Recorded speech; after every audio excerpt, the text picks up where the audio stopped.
এই ধরনের math BCS primary শিক্ষক নিবন্ধন সহ সব ধরনের পরীক্ষায় আসে। আসুন আমরা এই অঙ্কটি বেসিক থেকে শিখব। এটা কিভাবে করতে হয় একদম বেসিক থেকে দেখি। বলছে 4টি 1 টাকার নোট। এখানে বলছে 4টি 1 টাকার নোট ও 8টি 2 টাকার নোট একত্রে 8টি 5 টাকার নোটের কত অংশ?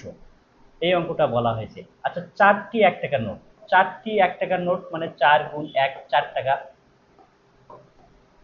এরপরে বলছে 8টি 2 টাকার নোট। 8টি 2 টাকার নোট মানে 8 গুণ 2 মানে 16 টাকা। 16 টাকা। তাহলে মোট কত টাকা হলো? 4 আর 16 20 টাকা। এরপরে বলেছে যে একত্রে 8টি 5 টাকার নোটের কত অংশ? 8টি 5 টাকা মানে কি? 8 গুণ 5 তার মানে 5 8টা 40 টাকা। এখন বলেছে এই যে 20 টাকা, এই যে 20 টাকা 40 টাকার কত অংশ? একটা আরেকটার কত অংশ বললে ভাগ করতে হয়। তাহলে আমরা যদি 40 ভাগ 20 দিই তাহলে কিন্তু 40 দুগুণ আচ্ছা, এইভাবে চিন্তা না করে একটা আরেকটার কত অংশ, এখানে ভগ্নাংশ বলেছে এই জন্য আমরা উপরে দেব 20 আর নিচে দেব 40।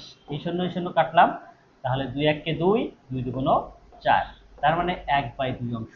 1/2 অংশ। আশা করি বুঝতে পেরেছি।